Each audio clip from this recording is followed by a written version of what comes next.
Boa tarde, Pernambuco, boa tarde, Nordeste. Estamos começando a partir deste momento aqui pela TV Nova, sua TV, o programa Pedro Paulo na TV Debate. Debate os assuntos do dia a dia, o que chama a atenção da opinião pública no seu dia a dia. Você confere aqui todos os dias depois do programa do Jota Ferreira agora, né? Hoje nós vamos...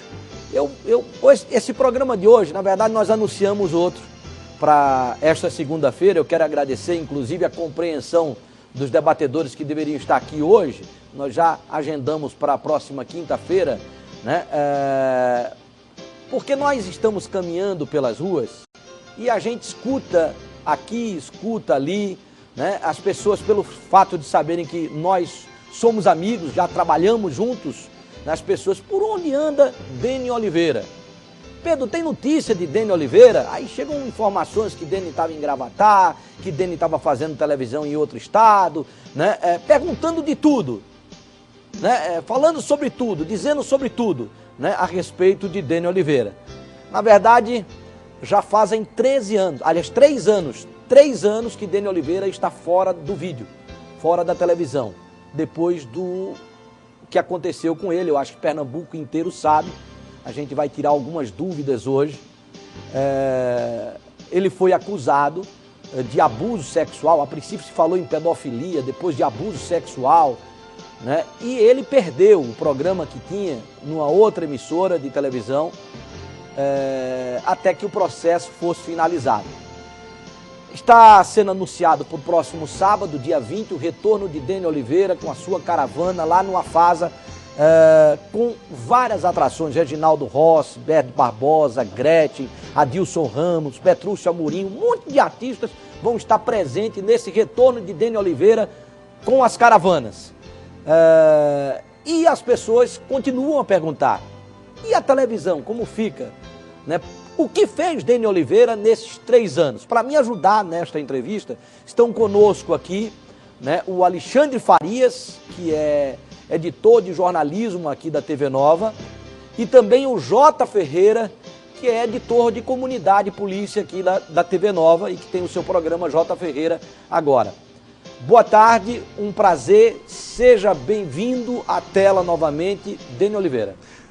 Muito bem, Pedro, boa tarde, você da TV Nova, canal 22, obrigado pelo espaço, com muita satisfação que eu venho aqui.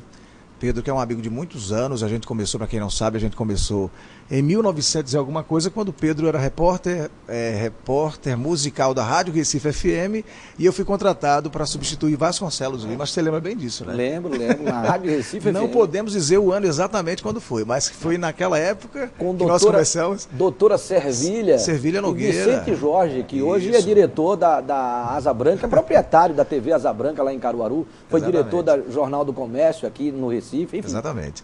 Pedro, e assim, uma coisa que muita gente me pergunta, apesar de que na época em que eu entrei na tribuna, eu apresentava o telejornal, enfim, e Pedro estava acabando de sair do programa de auditório dele para ir para outra emissora, para a TV Guararapes na época.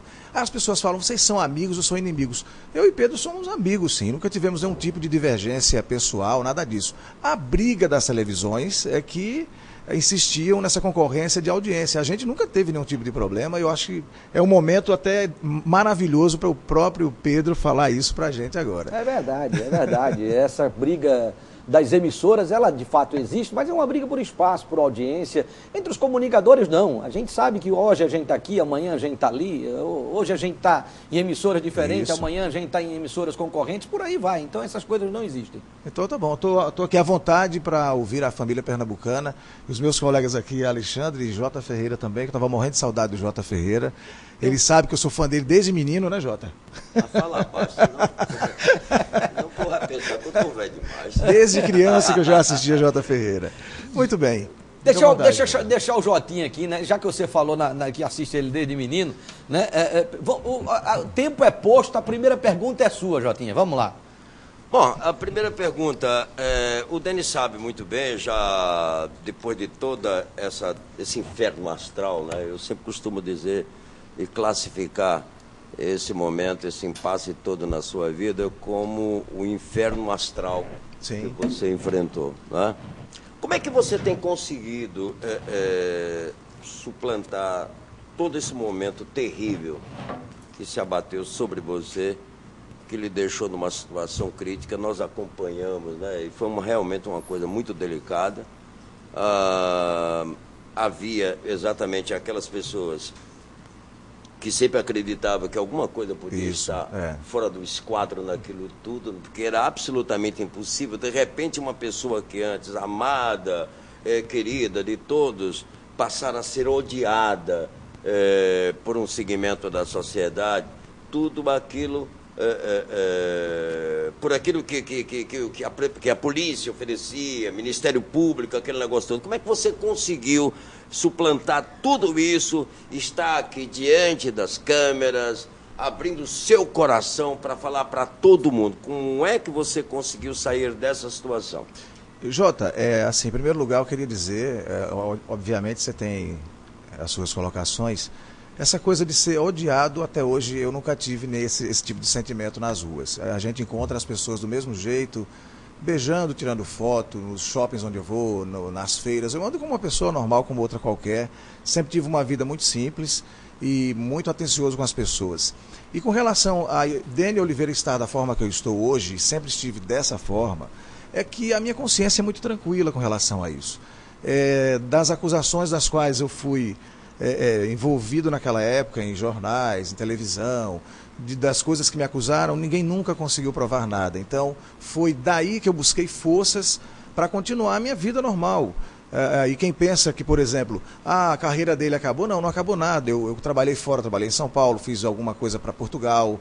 Enfim, passei esse tempo ocupando com outras atividades e me aproximando cada vez mais da minha família. A minha esposa, por exemplo, é a mesma de sempre, continua comigo até hoje.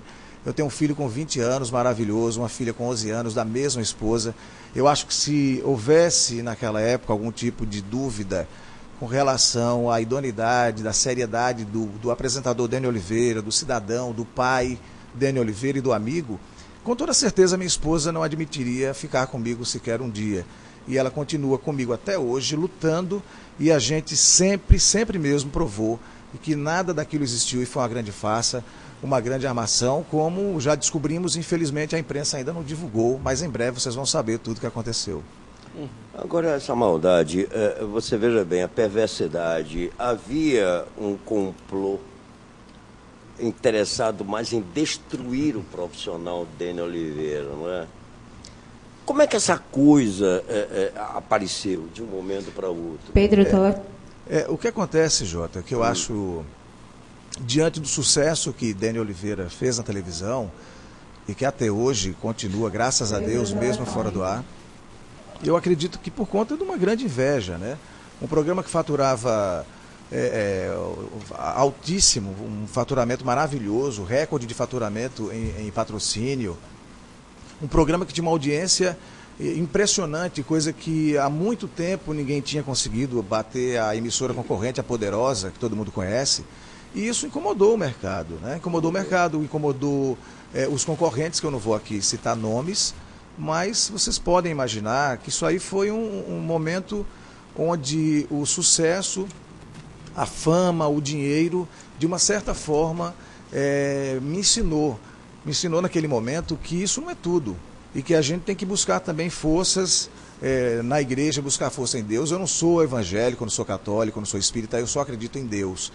E como eu falei, a minha consciência é muito tranquila de que tudo aquilo passava realmente de uma situação que eu estava vivendo, de armação, de alguém que não gostava de mim. Eu sou uma pessoa extremamente exigente quando eu trabalho na televisão.